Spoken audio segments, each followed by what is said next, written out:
बोलो गुरुदेव भगवान की जय। प्यारे कृष्ण कन्हैया लाल की जय। श्री योग वासिष्ठ महारामायण उत्पत्ति प्रकरण चल रहा है और आज है 14वें सर्ग से। वशिष्ठ जी बोले, हे राम जी, आत्मा में कुछ उपजा नहीं, भ्रम से भास रहा है। जैसे आकाश में भ्रम से तरुबरें और मुक्तमाला भासती हैं, वैसे ही अज्ञान से आत्मा में जगत भासता है।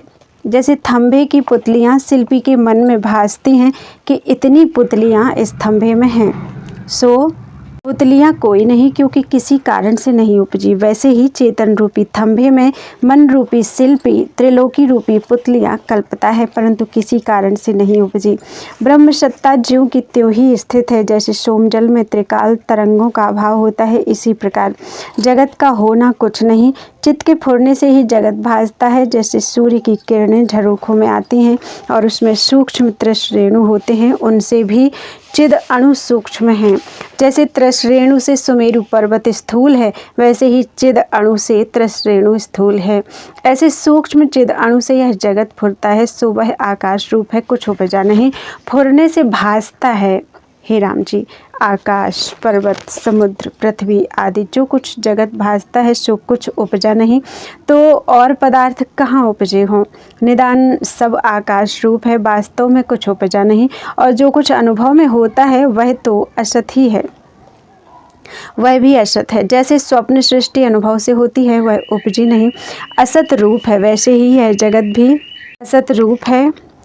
शुद्ध निर्विकार सत्ता अपने आप में स्थित है। उस सत्ता को त्याग करके जो अवयव अवयवी के विकल्प उठाते हैं, उनको धिक्कार है। यह सब आकाश रूप है और आदि भौतिक जगत जो भासता है, सो गंधर्व नगर और स्वप्न सृष्टिवत है। हे राम जी, पर्वतों सहित जो यह जगत भासता है, सो रत्ती मात्र भी नहीं।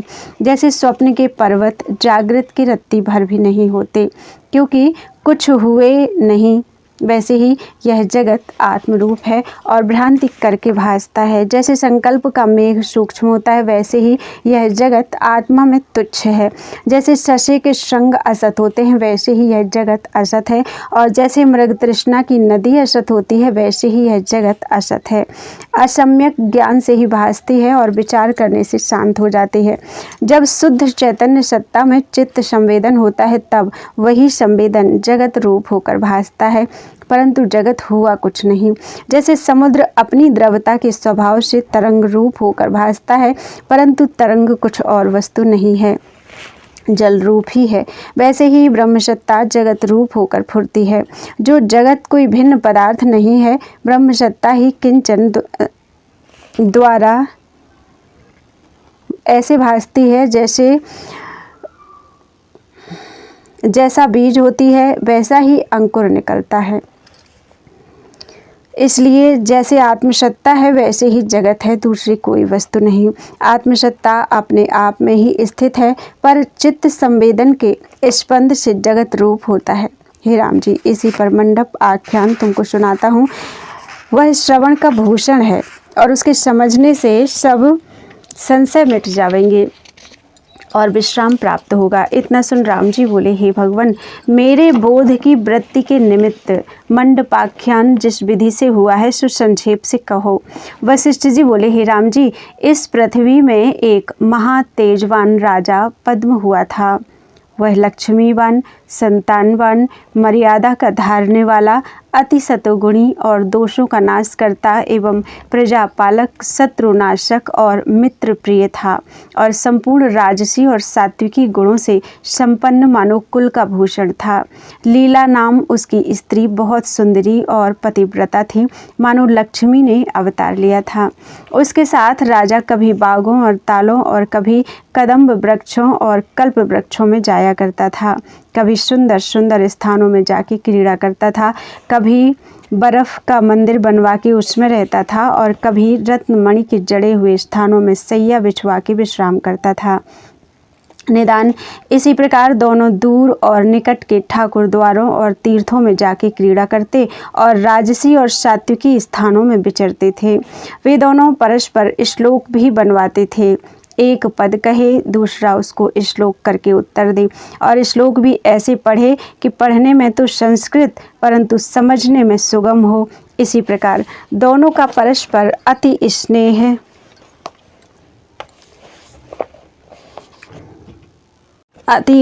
था। एक समय रानी ने विचार किया कि राजा मुझको अपने प्राणों की नाई प्यारे और बहुत सुंदर हैं, इसलिए कोई ऐसा यत्न, यज्ञ व तप दान करूं कि किसी प्रकार इनकी सदा युवावस्था रहे और अजर अमर हों, इसका और मेरा कदाचित वियोग न हो। ऐसा विचार कर उसने ब्राह्मणों, ऋषीश्वरों और मुनीश्वरों से पूछा कि हे विप्रो, नर किस प्रकार अजर अमर होता है? जिस प्रकार होता हो हमसे कहो। विप्र बोले, हे देवी, जप तप आदि से सिद्धता प्राप्त होती है परंतु अमर नहीं होता। सब जगत नाश रूप है, इस शरीर से कोई स्थिर नहीं रहता।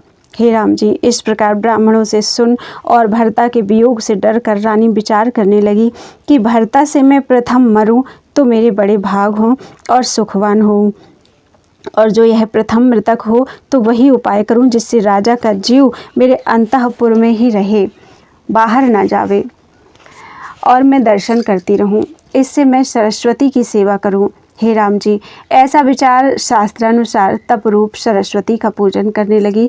निदान 3 रात्रि और दिन पर्यंत निराहार रहे, चतुर्थ दिन में व्रत पारण करे और देवताओं, ब्राह्मणों, पंडितों, गुरु और ज्ञानियों की पूजा करके स्नान, दान, तप, ध्यान, नित्य प्रति कीर्तन करे। पर जिस प्रकार आगे रहती थी उसी प्रकार रहे, भर्ता को न जनावे। इसी प्रकार प्रेम संयुक्त क्लेश से रहित तप करने लगी। जब 300 दिन व्यतीत हुए तब प्रीति युक्त हो सरस्वती की पूजा की और वागीश्वरी ने प्रसन्न होकर दर्शन दिया और कहा, हे पुत्री, तूने भर्ता के निमित्त निरंतर तप किया है, इससे मैं प्रसन्न हुई। जो वर तुझे अभीष्ट हो सो मांग। लीला बोली, हे देवी, तेरी जय हो, मैं अनाथ तेरी शरण हूँ, मेरी रक्षा करो। इस जन्म को जरा रूपी अग्नि जो बहुत प्रकार से जलाती है उसके शांत करने को तुम चंद्रमा हो और हृदय के तम नाश करने को तुम सूर्य हो। हे माता, मुझको 2 वर दो। एक यह कि जब मेरा भर्ता मृतक हो तब उसका पुर्यष्टक वाह न जावे, अंतःपुर में ही रहे, और दूसरा यह कि जब मेरी इच्छा तुम्हारे दर्शन की हो तब तुम दर्शन दो। सरस्वती ने कहा, ऐसा ही होगा। हे राम जी, ऐसा वरदान देकर जैसे समुद्र में तरंग उपज के लीन होते हैं वैसे ही देवी अंतर्धान हो गई और लीला वरदान पाकर बहुत प्रसन्न हुई। काल रूपी चक्र में क्षण रूपी आरे लगे हुए हैं और उसकी 360 कीले हैं। वह चक्र वर्ष पर्यंत फिर उसी ठौर आता है। ऐसे काल चक्र के वर्ग से राजा पद्म रणभूमि में घायल होकर घर में आकर मृतक हो गया। पुर्यष्टक के निकलने से राजा का शरीर कुम्हिला गया और रानी उसके मरने से बहुत शोकवान हुई। जैसे कमलनी जल बिना कुम्हिला जाती है वैसे ही उसके मुख की कांति दूर हो गई और विलाप करने लगी। कभी ऊंचे स्वर से रुदन करे और कभी चुप रह जावे। जैसे चकवे के वियोग से चकवी शोकवान होती है और जैसे सर्प की फुत्कार लगने से कोई मूर्छित होता है वैसे ही राजा के वियोग से लीला मूर्छित हो गई और व्याकुल होकर प्राण त्यागने लगी। तब सरस्वती जी ने दया करके आकाशवाणी की कि हे सुंदरी, तेरा भर्ता जो मृतक हुआ है इसको तू सब ओर से फूलों से ढांप कर रख, तुझको फिर भर्ता की प्राप्ति होवेगी और यह फूल न को मिलावेंगे। तेरे भर्ता की ऐसी अवस्था है जैसे आकाश की निर्मल कांति है और वह तेरे ही मंदिर में है, कहीं गया नहीं। हे राम जी, इस प्रकार कृपा करके जब देवी ने वचन को कहा तो जैसे जल बिना मछली तड़पती हुई मेघ की वर्षा से कुछ शांतिमान होती है वैसे ही लीला कुछ शांतिमान हुई। फिर जैसे धन हो और कृपणता से धन का सुख ना होवे वैसे ही वचनों से उसे कुछ शांति हुई और भर्ता के दर्शन बिना जब पूर्ण शांति ना हुई तब उसने ऊपर नीचे फूलों से भर्ता को ढांपा और उसके पास आप शोकवान होकर बैठी रुदन करने लगी। फिर देवी की आराधना की तो अर्धरात्रि के समय देवी जी आ प्राप्त हुई और कहा, हे सुंदरी, तैने मेरा स्मरण किया किस निमित्त किया है और तू शोक किस कारण करती है? यह तो सब जगत भ्रांति मात्र है। जैसे मृग तृष्णा की नदी होती है वैसे ही यह जगत है। अहम त्वम इदम से ले आदिक जो जगत भासता है सो सब कल्पना मात्र है। और भ्रम करके भासता है। आत्मा में हुआ कुछ नहीं, तुम किसका शोक करती हो। लीला बोली, हे परमेश्वरी, मेरा भर्ता कहाँ स्थित है और उसने क्या रूप धारण किया है, उसको मुझे मिलाओ। उसके बिना मैं अपना जीना नहीं देख सकती। देवी बोली, हे लीले, आकाश 3 हैं, एक भूताकाश, दूसरा चित्ताकाश और तीसरा चिदाकाश। भूताकाश चित्ताकाश के आश्रय है और चित्ताकाश चिदाकाश के आश्रय है। तेरा भर्ता अब भूताकाश को त्याग कर चित्ताकाश को गया है। चित्ताकाश चिदाकाश के आश्रय स्थित है। इससे जब तू चिदाकाश में स्थित होगी तब सब ब्रह्मांड तुझको भासेगा, सब उसी में प्रतिबिंबित होते हैं। वहाँ तुझको भर्ता का और जगत का दर्शन होगा। हे लीले, देश से क्षण में संबित देशांतर को जाता है, उसके मध्य जो अनुभव आकाश है वह चिदाकाश है। जब तू संकल्प को त्याग दे तो उससे जो शेष रहेगा सो चिदाकाश है। हे लीले, यहाँ जो जीव विचरते हैं सो पृथ्वी के आश्रय हैं और पृथ्वी आकाश के आश्रय है। इससे ये सब जीव जो विचरते हैं सो भूताकाश के आश्रय विचरते हैं और चित्त उसके आश्रय से क्षण में देश देशांतर भटकता है, सो चिदाकाश है। हे लीले, जब दृश्य का अत्यंत अभाव होता है तब परम पद की प्राप्ति होती है, सो चिरकाल के अभ्यास से होती है और मेरा यह वर है कि तुझको शीघ्र ही प्राप्त हो। हे राम जी, जब इस प्रकार कहकर ईश्वरी अंतर्धान हो गई तब लीला रानी निर्विकल्प समाधि में स्थित हुई और देह का अहंकार त्याग कर चित्त सहित पक्षी के समान अपने ग्रह से उड़कर एक क्षण आकाश को पहुंची, जो नित्य शुद्ध अनंत आत्मा परम शांति और सबका अधिष्ठान है। उसमें जाकर भर्ता को देखा। रानी स्पंदन कल्पना ले गई थी। उसने अपने भर्ता को वहाँ देखा और बहुत मंडलेश्वर भी सिंहासनों पर बैठे देखे। एक बड़े सिंहासन पर बैठे अपने भर्ता को भी देखा, जिसके चारों ओर जय जय शब्द होता था। उसने वहाँ बड़े सुंदर मंदिर देखे और देखा कि राजा के पूर्व दिशा में अनेक ब्राह्मण, ऋषिश्वर और मुनीश्वर बैठे हैं और बड़ी ध्वनि से पाठ करते हैं। दक्षिण दिशा में अनेक सुंदरी स्त्रियाँ नाना प्रकार के भूषणों सहित बैठी हुई हैं। उत्तर दिशा में हस्ती, घोड़े, रथ, प्यादे और चारों प्रकार की अनंत सेना देखी और पश्चिम में मंडलेश्वर देखे। चारों दिशाओं में मंडलेश्वर आदि उस जीव के आश्रय विराजते देख के आश्चर्य में हुई। फिर नगर और प्रजा देखी कि सब अपने व्यवहार में स्थित हैं और राजा की सभा में जा बैठी, पर रानी सबको देखती थी और रानी को कोई नहीं देखता था, जैसे और के संकल्पपुर को और नहीं देखता। वैसे ही रानी को कोई देख न सके, तब रानी ने उसका अंतःपुर देखा, जहाँ ठाकुर द्वारे बने हुए देवताओं की पूजा होती थी। वहाँ की गंध, धूप और पवन त्रिलोकी को मग्न करती थी और राजा का यश चंद्रमा की नाई प्रकाशित था। इतने में पूर्व दिशा से हरकारी ने आके कहा कि हे राजन, पूर्व दिशा में और किसी राजा को क्षोभ हुआ। फिर उत्तर दिशा से हरकारी ने आकर कहा कि हे राजन, उत्तर दिशा में और राजा को का क्षोभ हुआ है और तुम्हारे मंडलेश्वर युद्ध करते हैं। इसी प्रकार दक्षिण दिशा की ओर से भी हरकारा आया और उसने भी कहा कि और राजा का क्षोभ हुआ है। और पश्चिम दिशा से हरकारा आया, उसने कहा कि पश्चिम दिशा में भी क्षोभ हुआ है। एक और हरकारा आया, उसने कहा कि सुमेरु पर्वत पर जो देवताओं और सिद्धों के रहने के स्थान है वहाँ क्षोभ हुआ है और अस्ताचल पर्वत क्षोभ हुआ है। तब जैसे बड़े मेघ आए वैसे ही राजा की आज्ञा से बहुत सी सेना आई। रानी ने बहुत से मंत्री, नंद आदि टहलुए, ऋषिश्वर और मुनीश्वर वहाँ देखे।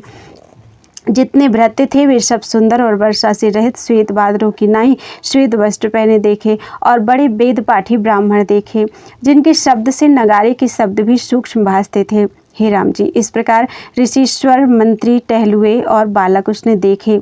सो पूर्व और अपूर्व दोनों देखती भई और आश्चर्यवान हो चित्त में यह शंका उपजी कि मेरा भर्ता ही मुआ है व संपूर्ण नगर मृतक हुआ है, जो ये सब परलोक में आए हैं।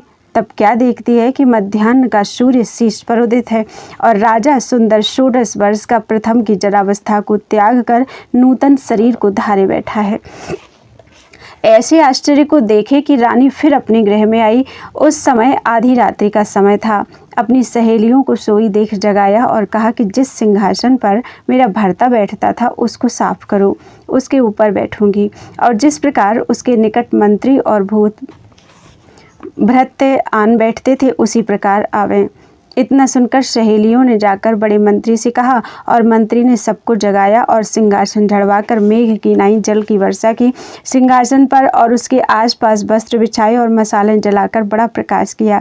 जैसे अगस्त्य मुनि ने समुद्र को पान किया था, वैसे ही अंधकार को प्रकाश ने जब पान कर लिया, तब मंत्री, टहलुए, पंडित, ऋषीश्वर, ज्ञानवान जितने कुछ राजा के पास आते थे वे सब सिंहासन के निकट बैठे और इतने लोग आए मानो प्रलय काल में समुद्र का क्षोभ हुआ हो। जल से पूर्ण प्रलय हुई सृष्टि मानो पुनः उत्पन्न हुई हो। लीला इस प्रकार मंत्री, टहलुए, पंडित और बालकों को भरता बिना देखे बड़े आश्चर्य को प्राप्त हुई कि एक आदर्श को अंतर बाहर दोनों ओर देखती है। इस प्रकार देख के हृदय की वार्ता किसी को ना बताई और भीतर आकर कहने लगी कि बड़ा आश्चर्य है, ईश्वर की माया जानी नहीं जाती कि यह क्या है। इस प्रकार आश्चर्यमान होकर उसने सरस्वती जी की आराधना की और सरस्वती कुमारी कन्या का रूप धर के आन प्राप्त हुई। तब लीला ने कहा, हे भगवती, मैं बारंबार पूछती हूँ, तुम उद्वेगवान ना होना। बड़ों का यह स्वभाव होता है कि जो शिष्य बारंबार पूछे तो भी खेदवान नहीं होते।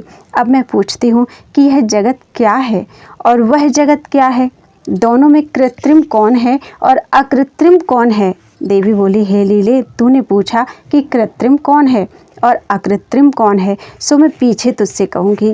लीला बोली, हे देवी, जहाँ तुम और हम बैठे हैं वह अकृत्रिम है और वह जो मेरे भर्ता का स्वर्ग है सो कृत्रिम है, क्योंकि सूर्य स्थान में वह सृष्टि हुई है। देवी बोली, हे लीले, जैसा कारण होता है वैसा ही कार्य होता है। जो कारण सत होता है तो कार्य भी सत होता है, और सत से असत नहीं होता और असत से सत भी नहीं होता, और न कारण से अन्य कार्य होता है। इससे जैसे यह जगत है वैसे ही वह जगत भी है। इतना सुन फिर लीला ने पूछा, हे देवी, कारण से अन्य कार्य सत्ता होती है, क्योंकि मृत्तिका जल के उठाने में समर्थ नहीं, और जब मृत्तिका का घट बनता है तब जल को उठाता है, तो कारण से अन्य कार्य की भी सत्ता हुई। देवी बोली, हे लीले, कारण से अन्य कार्य की सत्ता तब होती है जब सहायकारी भिन्न होता है। जैसे सहायकारी नहीं होता वहाँ कारण से अन्य कार्य की सत्ता नहीं होती। तेरे भर्ता की सृष्टि भी कारण बिना भासी है। उसका जीव पुर्यष्टक आकाश रूप है। वहाँ ना कोई समवाय कारण था और न निमित्त कारण था। इससे उसको कृत्रिम कैसे कहिए। जो किसी का किया हो तो कृत्रिम हो, पर वह तो आकाश रूप पृथ्वी आदि तत्वों से रहित है। जो समवाय कारण ही ना हो तो उसका निमित्त कारण कैसे हो। इससे तेरे भर्ता का सर्ग अकारण है। लीला ने पूछा, हे देवी, उस सर्ग की जो संस्कार रूप स्मृति है सो कारण क्यों ना हो। देवी बोली, हे लीले, स्मृति तो कोई वस्तु नहीं, स्मृति आकाश रूप है। स्मृति संकल्प का नाम है, सो वह भी संकल्प आकाश रूप है, और कोई वस्तु नहीं, वह मनोराज रूप है। इससे उसकी सत्ता भी कुछ नहीं है, केवल आभास रूप है। लीला बोली, हे महेश्वरी, यदि वह संकल्प मात्र आकाश रूप है तो जहाँ हम तुम बैठे हैं वह भी वही है, तो दोनों तुल्य हैं। देवी बोली, हे लीले, जैसा तुम कहती हो वैसा ही है। अहम त्वम इदम, यह वह संपूर्ण जगत आकाश रूप है और भ्रांति मात्र भासता है। उपजा कुछ नहीं, सब आकाश मात्र है और स्वरूप से इनका कुछ सद्भाव नहीं होता। जो पदार्थ सत्य ना हो उसकी स्मृति कैसे सत हो। लीला बोली, हे देवी, अमूर्ति मेरा भर्ता था सो मूर्तिवत हुआ, और उसको जग भासने लगा सो कैसे भासा। उसका स्मृति कारण है वह किसी और प्रकार से। यह मेरे दृश्य भ्रम निवृत्ति के निमित्त मुझको वही रूप कहो। हे देवी बोली, हे लीले, यह और वह सर्ग दोनों भ्रम रूप हैं। जो यह सत है तो इसकी स्मृति भी सत हो, पर यह जगत असत रूप। जैसे यह भ्रम तुमको भासा है सो सुनो। एक महाचिदाकाश है जिसका किंचन चिद अणु है और उसके किसी अंश में जगत रूपी वृक्ष है। सुमेरु उस वृक्ष का थंभ है, सप्तलोक डाली है, आकाश शाखाएं हैं, सप्त समुद्र उसके रस हैं और तीनों लोक फल हैं। सिद्ध गंधर्व देवता मनुष्य और दैत्य रूप मच्छर उसमें रहते हैं और तारागण उसके फूल हैं। उसी वृक्ष का किसी छिद्र में एक देश है और उसमें एक पर्वत है जिसके नीचे एक नगर बसता है। वहाँ एक नदी का प्रवाह चलता है और वशिष्ठ नाम एक ब्राह्मण जो बड़ा धार्मिक था वह वहाँ सदा अग्निहोत्र करता था। धन विद्या पराक्रम और कर्मों में वशिष्ठ जी ऋषिश्वरों के समान थे, परंतु ज्ञान में भेद था। जैसा खेचर वशिष्ठ का ज्ञान है वैसा भूचर वशिष्ठ का ज्ञान न था। उसकी स्त्री का नाम अरुंधति था।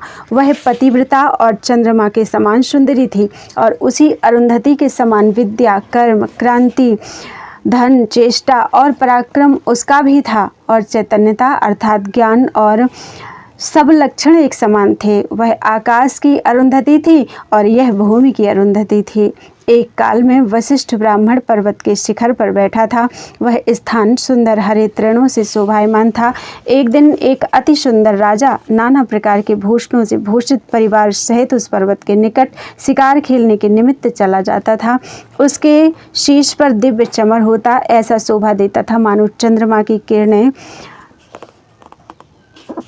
पसर रही हैं और सिर पर अनेक प्रकार के छत्रों की छाया मानो रूपे का आकाश विदित होता था। रत्नमणि के भूषण पहरे हुए मंडलेश्वर उसके साथ थे और हस्ती घोड़े रथ और पैदल चारों प्रकार की सेना जो आगे चली जाती थी उनकी धूली बादल होकर स्थित हुई। निदान नौबत नगारे बजते हुए राजा की सवारी जाती देख के वशिष्ठ ब्राह्मण मन में चिंतन करने लगा कि राजा को बड़ा सुख प्राप्त होता है क्योंकि सब सौभाग्य से राजा संपन्न होता है। इस प्रकार राज्य मुझको भी प्राप्त हो। तब तो वह यह इच्छा करने लगा कि मैं कब दिशाओं को जीतूंगा और मेरे यश से कब दशों दिशा पूर्ण होंगी। ऐसे छत्र मेरे सिर पर कब ढुरेंगे, चारों प्रकार की सेना मेरे आगे कब होगी, सुंदर मंदिरों में सुंदरी स्त्रियों के साथ मैं कब विलास करूंगा और मंद मंद शीतल पवन सुगंधता के साथ कब स्पर्श होगा।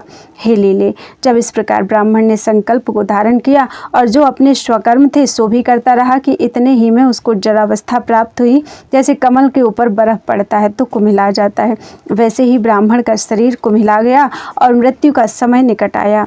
जब उसकी स्त्री भर्ता की मृत्यु निकट देख के कष्टवान हुई तो उसने मेरी आराधना जैसे तूने की है की और भर्ता की अजर अमरता को दुर्लभ जान के मुझसे वर मांगा कि हे देवी, मुझको यह वर दे कि जब मेरा भर्ता मृतक हो तब इसका जीव बाहर ना जावे।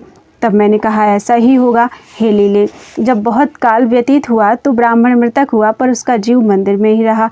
जैसे मंदिर में आकाश रहता है वैसे ही मंदिर में रहा। हे लीले, जब वह आकाश रूप हो गया तब उसकी पूरी अष्टक में जो राजा का दृढ़ संकल्प था, इसलिए जैसे बीज से अंकुर निकल आता है वैसे ही वह संकल्प आन फुरा और उससे वह अपने को त्रिलोकी का राजा और परम सौभाग्य समझने लगा कि दसों दिशा मेरे यश से पूर्ण हो रही हैं, मानो यश रूपी चंद्रमा की यह पूर्णमासी है। जैसे प्रकाश अंधकार को नाश करता है वैसे ही वह सत्र रूपी अंधकार का नाश करता प्रकाश हुआ और ब्राह्मणों के चरणों का सिंहासन हुआ, अर्थात ब्राह्मणों को बहुत पूजने लगा। निदान अर्थियों को कल्पवृक्ष और स्त्रियों को कामदेव इत्यादि जो सात्विक और राजसिक गुण थे उनसे संपन्न हुआ। पर उसकी स्त्री उसको मृतक देख के बहुत शोकवान हुई। जैसे जेठ आषाढ़ की मंजरी सूख जाती है वैसे ही वह सूख गई और शरीर को छोड़ के अंतर बाहर शरीर से अपने भर्ता को वैसे ही जा मिली जैसे नदी समुद्र को जा मिलती है। और ब्राह्मण के पुत्र धन संयुक्त अपने गृह में रहे। उस ब्राह्मण की मृतक हुए अब 8 दिन हुए हैं कि वही वशिष्ठ ब्राह्मण तेरा भर्ता राजा पद्म हुआ। अरुंधति उसकी स्त्री तू लीला हुई। जितना कुछ आकाश पर्वत समुद्र पृथ्वी और त्रिलोकी है सो वशिष्ठ ब्राह्मण के अंतःपुर में एक कोने में स्थित है। वहाँ तुमको 8 दिन व्यतीत हुए हैं और अभी सूतक भी नहीं गया, पर यहाँ तुमने 60 सहस्र वर्ष राज्य करके नाना प्रकार के सुंदर भोग भोगे हैं। हे लीले, जिस प्रकार तूने जन्म लिया है सो मैंने सब कहा है, पर वह क्या है, सब भ्रम मात्र है। जितना कुछ जगत तुमको भासता है सो आभास मात्र है, संकल्प से फुरता है। वास्तव से कुछ नहीं है। हे लीले, जो यह जगत सत्य न हुआ तो इसकी स्मृति कैसे सत्य हो। तुम, हम और सब उसी ब्राह्मण के मंदिर में स्थित हैं। लीला बोली, हे देवी, तुम्हारे वचन को मैं असत कैसे कहूँ, पर जो तुम कहती हो कि उस ब्राह्मण का जीव अपने गृह में ही रहा, वहाँ हम तुम बैठे हैं और देश देशांतर, पर्वत, समुद्र, लोक और लोकपालक सब जगत उस ही गृह में हैं, तो वह उसमें समाते कैसे हैं। ये वचन तुम्हारे ऐसे हैं जैसे कोई कहे कि सरसों के दाने में उन्मत्त हाथी बांधे हुए हैं, सिंहों के साथ मच्छर युद्ध करते हैं, कमल के डोंडे में सुमेरु पर्वत आया है, कमल पर बैठकर भ्रमर रस पान कर गया और स्वप्न में मेघ गरजता है, चित्रामणि के मोर नाचते हैं और जागृत की मूर्ति के ऊपर लिखा हुआ मोर मेघ को गरजता देख के नृत्य करता है। जैसे ये सब असंभव वार्ता है, वैसे ही तुम्हारा कहना मुझको असंभव भासता है। देवी बोली, हे लीले, यह मैंने तुझसे झूठ नहीं कहा। हमारा कहना कदाचित असत नहीं, क्योंकि यह आदि परमात्मा की नीति है कि महापुरुष असत नहीं कहते। हम तो धर्म के प्रतिपादन करने वाली हैं। जहाँ धर्म की हानि होती है वहाँ हम धर्म प्रतिपादन करती हैं, और जो हम धर्म का प्रतिपादन ना करें तो धर्म को और कैसे माने। हे लीले, जैसे सोए हुए को स्वप्न में त्रिलोकी भास आती है, सो अंतःकरण में ही होता है और स्वप्न से जागृत होती है, वैसे ही मरना भी जान। जब जहाँ मृतक होता है वही जीव पुर्यष्टक आकाश रूप हो जाता है और फिर वासना के अनुसार उसको जगत भास आता है।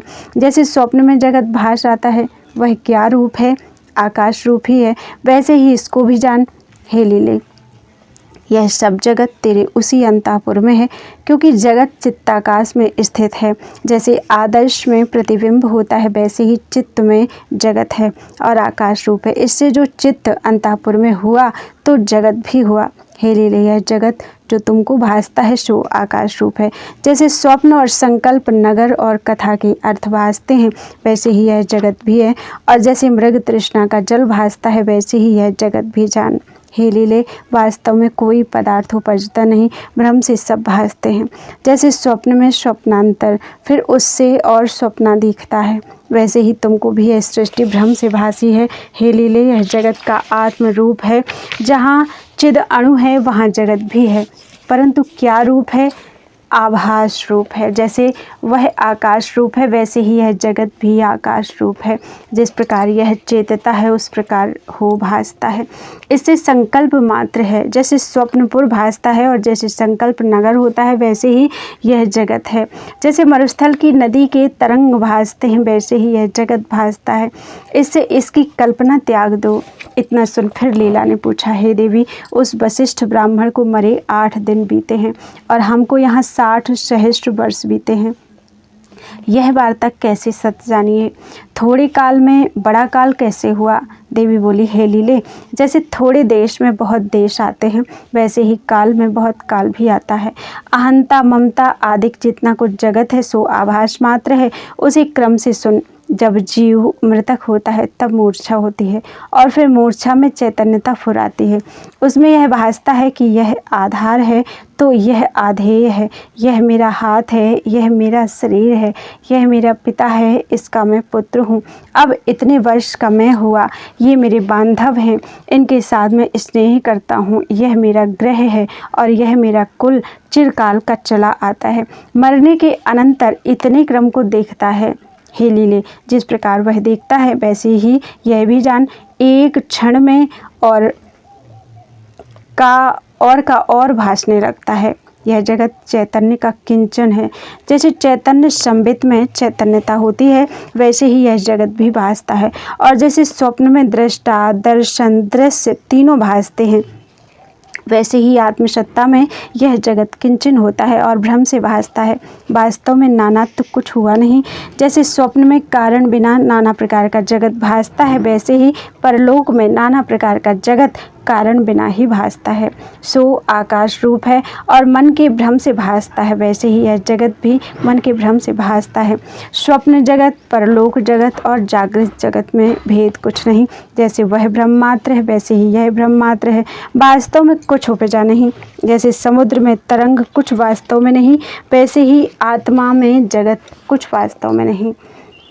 असत ही सत की नाई भासता है, किसी कारण से उपजा नहीं, इस कारण अविनाशी है। हे लीले, जैसे चैत्योन्मुखत्व हुए चेतन आकाश रूप भासता है, वैसे ही चैत्यता में चेतन आकाश है, क्योंकि कुछ हुआ नहीं। जैसे समुद्र में तरंग होता है तो वह तरंग कुछ जल से इतर है नहीं, जल ही है, वैसे ही आत्मा में जगत कुछ इतर नहीं, बल्कि जल में तरंग की नाई भी आत्मा में जगत नहीं।